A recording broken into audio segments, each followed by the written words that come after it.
Recently एक incident ने सबको हिला कर रख दिया। 3 बच्चियाँ और एक ऐसा डिसीजन जिसे शब्दों में कहना या समझना मुश्किल है।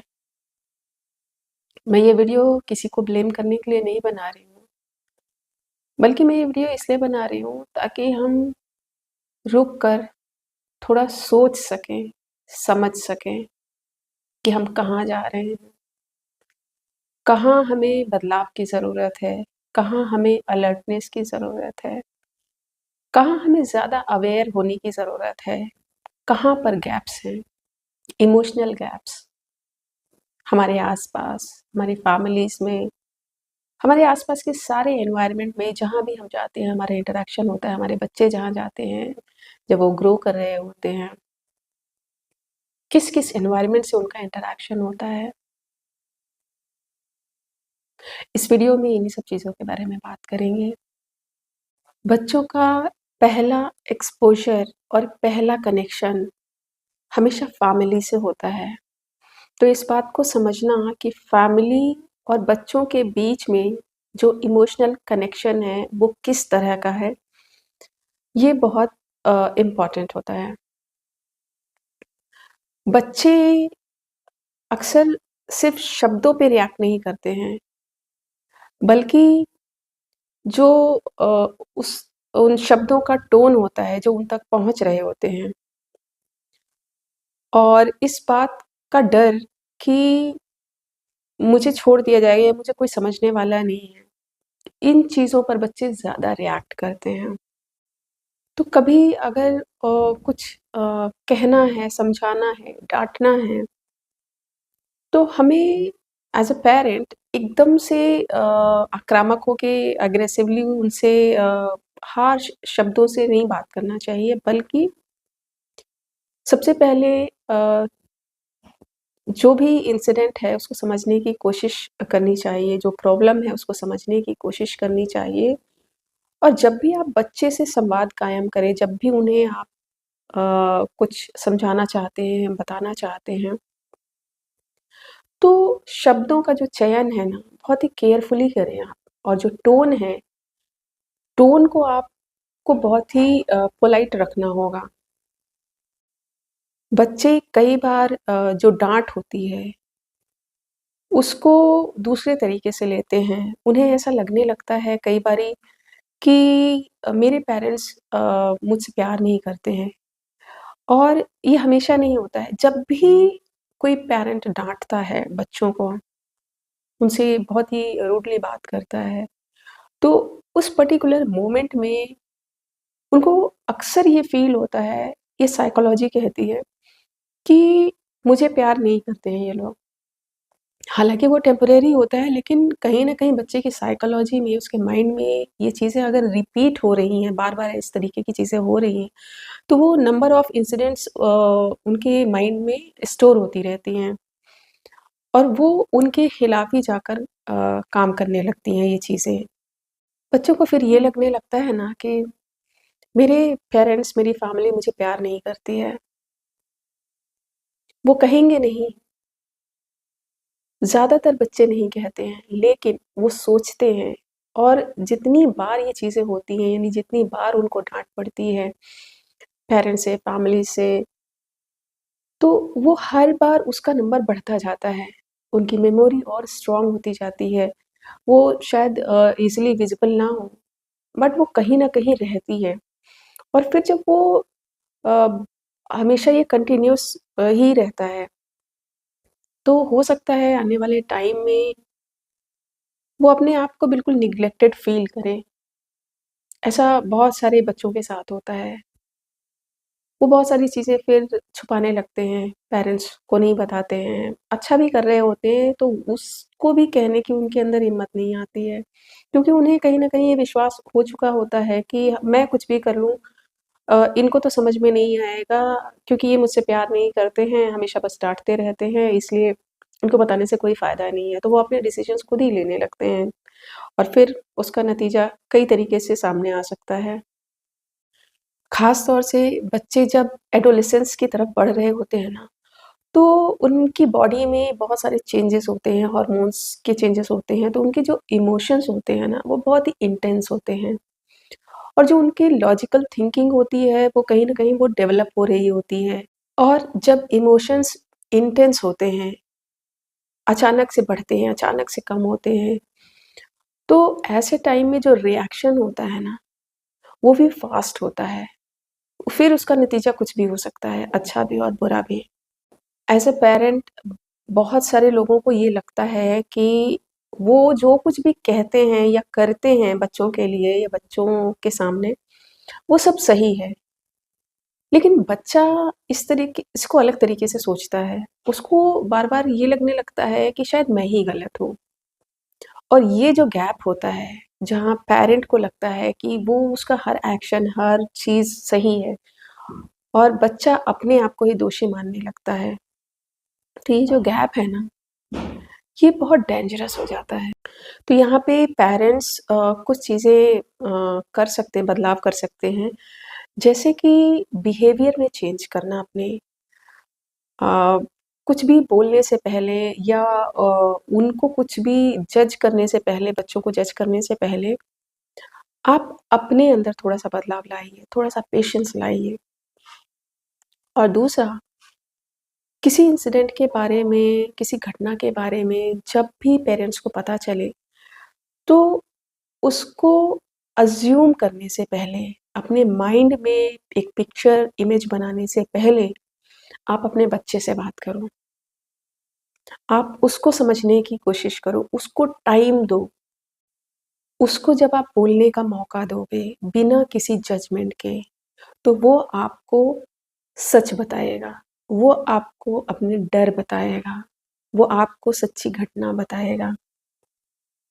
तो आप जब भी आपका बच्चा आपसे कुछ शेयर कर रहा हो ना, तो सब कुछ थोड़ी देर के लिए 2-4 मिनट के लिए छोड़ दो। उसको सुनो, बिना इंटरप्शन के उसको सुनो। It's very important. दूसरी चीज़ होती है कि थोड़े बड़े बच्चे, वो भी अपने बिहेवियर को या बिहेवियर में अगर कुछ पैटर्न्स में चेंजेस आ रहे हैं, तो वो मॉनिटर कर सकते हैं। बहुत छोटे बच्चे तो शायद ही इसको कर सकें, लेकिन जो थोड़ा एडोलेसेंस की तरफ बढ़ रहे होते हैं बच्चे, वो थोड़ा-सा ऑब्ज़र्व कर सकते हैं अगर वो अवेयर हैं तो। यूजुअली बच्चों को जो है किसी इमोशन को समझना, उनको पर्टिकुलर नाम देना कि वो क्या चीज़ है, वो थोड़ा-सा मुश्किल होता है। जैसे कि किसी चीज़ का गिल्ट होना, शर्म होना, डर होना और लोगों से जो उनको रिस्पॉन्सेज़ मिल रहे होते हैं, जो उनके कनेक्शंस होते हैं, चाहे वो फ्रेंड्स हों या टीचर्स हों या एक्सटेंडेड फैमिली या सोसाइटी का कोई भी व्यक्ति। तो ये जो बॉन्डिंग्स होती है, जो उनके कनेक्शंस होते हैं दूसरे लोगों के साथ, वो भी कहीं न कहीं उनके पैटर्न्स को, उनके इमोशंस को प्रभावित करते हैं। तो उनको सब कुछ सही से समझना, इनको डिफरेंशिएट करना, इनमें अंतर करना और ये जो इन्फ्लुएंस होता है दूसरे कनेक्शंस का, उनके अपने बिहेवियर पे थोड़ा-सा मुश्किल होता है, लेकिन अगर बच्चे अवेयर हैं, तो इस पैटर्न को रिकॉग्नाइज़ कर सकते हैं या फिर वो अपने घर में डिस्कस कर सकते हैं। तो ये थोड़ा-सा हेल्पफुल होगा। और एक चीज़ और है, जो कोपिंग मैकेनिज़्म होता है बच्चों के अंदर, यानी कि किसी सिचुएशन, किसी प्रॉब्लम को डील करना, वो अक्सर खुद नहीं उसकी खोज करते हैं क्योंकि वो बहुत ही छोटे होते हैं और हमारे जो एजुकेशन सिस्टम है, उसमें इस तरीके की चीज़ें हैं नहीं और वो एक्चुअली बहुत छोटे होते हैं, तो वो खुद से उनको नहीं पता होता है कि हमें इसका जो सबसे सही तरीका क्या है। वो अपने आस-पास जो चीज़ें देखते हैं, लोग किस तरीके से प्रॉब्लम से डील कर रहे हैं, उस रिलेटेड प्रॉब्लम से, तो वो उसको ही एक तरीका मान लेते हैं, अपनी प्रॉब्लम सॉल्व करने का। बट एडल्ट्स दूसरे तरीके से बिहेवियर करते हैं और बच्चे दूसरे तरीके से और हर सिचुएशन में कोई भी हो, चाहे वो बच्चे हों या बड़े हों, सबका जो कोपिंग मैकेनिज़्म है ना, वो अलग होता है। तो अगर हमने आस-पास सही चीज़ें नहीं देखी हैं या हमने गलत चीज़ें देखी हैं या हमें पता नहीं है कि वो सही है या गलत है, तो हम जो सिमिलर सिचुएशन किसी और ने की होगी, हमें लगेगा कि हमें वही करना चाहिए। तो बच्चे इस तरीके से किसी प्रॉब्लम को डील करते हैं। बच्चों को सिर्फ़ रूल्स नहीं चाहिए कि आपने रूल बना दिए हैं और उनको दे दिया है कि तुम्हें ऐसा-ऐसा करना है, बल्कि ये सिखाना ज़रूरी है कि जब भी उनको तकलीफ़ हो, जब भी उनको कुछ भी दिमाग में कोई भी बात आ रही हो, किसी भी तरीके की बात आ रही है या कोई परेशानी हो, दर्द हो, तकलीफ़ हो ना, तो उन्हें क्या करना चाहिए? किस-किस चीज़ में किस तरीके की चीज़ें आ रही हैं, तो उनको क्या-क्या चीज़ें करनी चाहिए, ना कि वो अपने अंदर ही सप्रेस करें। और ये तब होगा जब आप उन्हें हमेशा शुरुआत से मौका दोगे बोलने का, तभी वो अपने आप को इमोशनली सेफ महसूस कर पाएँगे और अपनी प्रॉब्लम्स को, अपनी थिंकिंग को आपके साथ शेयर कर पाएँगे और सॉल्यूशन तभी निकलेगा। बच्चों को 2-3 छोटी-छोटी बातें हमें ज़रूर सिखानी चाहिए। एक तो कि कोई अनफ़ैमिलियर सिचुएशन आ गई है और जो प्रॉब्लम जैसी लग रही है तो एकदम से रिएक्ट ना करें, हड़बड़ाएँ ना, बल्कि पेशेंस के साथ, कामनेस के साथ सिचुएशन को मॉनिटर करें और फिर रिस्पॉन्ड करें, ना कि रिएक्ट करें।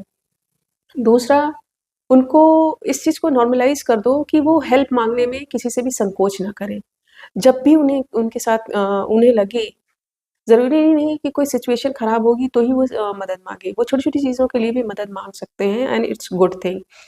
तो हमें मदद माँगने की आदत को बहुत पॉज़िटिव वे में उनको सिखाना चाहिए, इसको नॉर्मलाइज़ करना चाहिए। और उनको इस चीज़ को बताना कि मज़बूत अगर आप हो, तब भी आप मदद माँग सकते हो।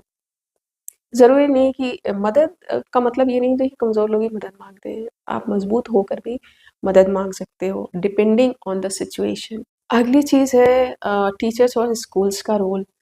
तो मुझे लगता है कि जो एकेडमिक चीज़ें हैं, अचीवमेंट हैं, बिना इमोशनल मॉनिटरिंग के इनकम्प्लीट हैं। यानी कि आपने किताबी ज्ञान तो दे दिया, लेकिन इमोशंस को समझना, इमोशंस को टैकल करना अगर हमने नहीं सिखाया, तो हमारी एजुकेशन ही इनकम्प्लीट है। क्योंकि बच्चे स्कूल में टीचर्स के साथ लगभग हर रोज़ कई घंटे बिताते हैं। तो मुझे लगता है कि टीचर्स के लिए ये थोड़ा-सा आसान होता है किसी बच्चे में अगर बिहेवियरल चेंजेस आ रहे हैं, कोई शिफ्ट हुआ है, तो वो इस पैटर्न को जल्दी रिकॉग्नाइज़ कर सकते हैं। जैसे कि साइलेंस, विथड्रॉल यानी कि बच्चे किसी से अचानक से इंटरैक्ट करना बंद कर देते हैं, चुप-चुप से रहने लगते हैं या बहुत ज़्यादा एग्रेसिव हो जाना। ये चीज़ें सिग्नल्स हैं, जिसको टीचर्स मॉनिटर कर सकते हैं। स्कूल्स को चाहिए कि एक सेफ इमोशनल चेक इन भी वो करे बच्चों के साथ, ना कि सिर्फ़ वो नंबर देखें। यहाँ मैं किसी को क्रिटिसाइज़ नहीं कर रही हूँ, लेकिन स्कूल की 2 इंसिडेंट्स मैं बताना चाहूँगी। जब मेरी बेटी क्लास 5th में थी, तो उनकी एक टीचर थी, मेरी फर्स्ट मीटिंग थी उनसे और उस टीचर ने कहा कि आपकी बेटी तो किसी से बात ही नहीं करती है और उसको अपने बिहेवियर में चेंज लाना पड़ेगा, घुलना-मिलना पड़ेगा, ऐसे कैसे चलेगा? तो मुझे बड़ा अजीब-सा लगा कि वो नया सेशन था और टीचर एक बच्चे को तो नहीं पढ़ाती है, बहुत सारे बच्चों को पढ़ाती है ना।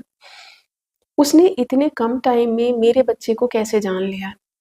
तो मैंने उनसे एक दिन बात करी, उन्हें समझाया कि मेरा बच्चा थोड़ा-सा साइलेंस पसंद करता है और वो पसंद करता है साइलेंस एक चीज़ है और उसको इस चीज़ के लिए ब्लेम करना कि वो दूसरों से इंटरैक्ट नहीं करती, that was wrong assumption of teacher. तो टीचर ने बहुत जल्दी जजमेंट कर लिया।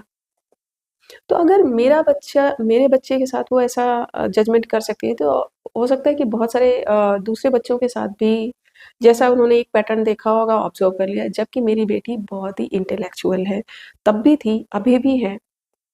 और दूसरा इंसिडेंट अभी जस्ट डेढ़ 2 साल पहले का है। मैथ के पीरियड में वो अक्सर जब भी उससे टीचर पूछता था कि बताओ बोर्ड पे क्या लिखा है, या कोई मैथमेटिक्स के उसने क्वेश्चन लिख दिए, उसका सॉल्यूशन पूछता था, तो मेरी बेटी कोई भी जवाब नहीं देती थी, कोई भी रिस्पॉन्स नहीं करती थी। तो टीचर ने मुझसे बात करने के बजाय, उस मेरे बच्चे से बात करने के बजाय अपने आप ही एक चीज़ अज़्यूम कर ली कि ये अलग तरीके की है, इससे बात करना बेकार है, या इसको पढ़ाई-लिखाई से कोई मतलब नहीं, तो उसको क्रिटिसाइज़ करने लगा। यहाँ मैं उन टीचर को क्रिटिसाइज़ नहीं कर रही हूँ, मैं बता रही हूँ कि जो सिचुएशन हुई वो उसको तब कैसे हैंडल किया गया और बाद में कैसे हैंडल किया गया। तो ये चीज़ें चलती रहीं, और कभी जब मेरी बात होती थी मेरी बेटी से, और मैं उसे बताती थी, पूछती थी कि मैथमेटिक्स में क्यों इतना ठीक नहीं हो रहा है, टीचर ने ऐसा क्यों बोला आपको? तो वो इग्नोर कर रही थी। फिर काफ़ी हिम्मत करके उसने बहुत टाइम बाद मुझे बताया कि जो कुछ भी बोर्ड पर लिखा होता है ना, वो मुझे दिखाई नहीं देता है। उसकी आँखें वीक हो गई थी, दूर की नज़र उसकी कमज़ोर हो चुकी थी, और इस बात को वो मुझसे नहीं कह पा रही थी। उसको स्कूल में इस तरीके का सपोर्ट नहीं मिला, उसको घर में इस तरीके का सपोर्ट नहीं मिला कि वो इस चीज़ को कह पाती, तो वो इस प्रॉब्लम को अपने अंदर ही लिए रही साल, 1.5 साल तक।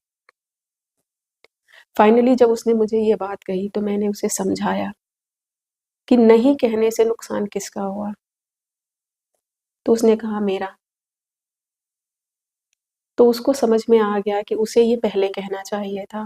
फिर मैंने उससे बहुत देर बात करी, उसको समझाया, और फिर जाकर मैंने उसकी आइज़ चेक कराई, और अभी वो चश्मा लगाती है, और अब क्लास में जो उसका उस सब्जेक्ट में मैथमेटिक्स में जो उसका प्रेज़ेंस है, वो ज़्यादा है, और टीचर भी एप्रिशिएट करता है, वो जवाब देती है, और अब वही टीचर उसको एप्रिशिएट करता है, उसको मोटिवेट करता है। तो यहाँ एज़ अ पैरेंट मेरी तरफ से कहीं न कहीं कमी रही, एज़ अ टीचर स्कूल की तरफ से कमी रही। बच्चा हो सकता है कि वो सेफ़ नहीं महसूस कर पाया बताने के लिए। उसे लगा कि शायद मैं नहीं समझूँगी, हालाँकि ये वजह नहीं थी। ज़्यादा जो उसने मुझे बाद में वजह बताई वो ये थी कि उसे इस बात का डर था कि उसको घर परिवार में और स्कूल में लोग चश्मिश बोलने लगेंगे। इस डर से वो मुझे नहीं बता रही थी। फिर फाइनली जब उसने मुझे बताया, उसकी आँखें सही हैं, और टीचर्स, जैसा कि मैंने बताया, अब वो एप्रिशिएट करते हैं। तो यहाँ हमारा कहीं न कहीं गैप था। हो सकता है एज़ अ पैरेंट मेरी तरफ से कुछ कमी रही हो, पर एज़ अ सोसाइटी भी कहीं न कहीं कमी थी, क्योंकि उसने मुझे ये नहीं कहा कि मुझे तुमसे डर लगता था बताने में। उसने मुझसे कहा कि मैं ये सोचती रही इतने दिनों से कि मेरे स्कूल में लोग क्या कहेंगे? मेरे घर में लोग क्या कहेंगे? और इस डर से उसने नहीं बताया।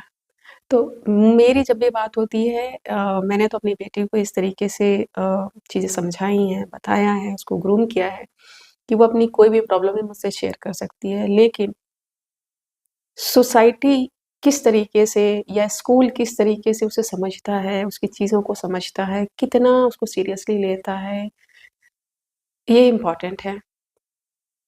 तो एक टीचर सिर्फ़ सिलेबस नहीं कवर कर रहा होता है, वो हर रोज़ बच्चे का इमोशन भी ऑब्ज़र्व कर रहा होता है जाने-अनजाने में। रोज़ उस बच्चों के इमोशन से टीचर का इंटरैक्शन होता है, तो टीचर अगर थोड़ा-सा अवेयर हो, तो ये काफ़ी हेल्पफुल हो सकता है एक हेल्दी इमोशनल एनवायरनमेंट देने के लिए। तो अगर आप एक पेरेंट हैं, एक टीचर हैं, या कोई भी जो किसी बच्चे के करीब है, तो बच्चे से एक सवाल ज़रूर पूछिए, तुम ठीक हो ना? और हाँ, बच्चे का जवाब सुनने के लिए टाइम भी रखिए। Thank you so much for watching.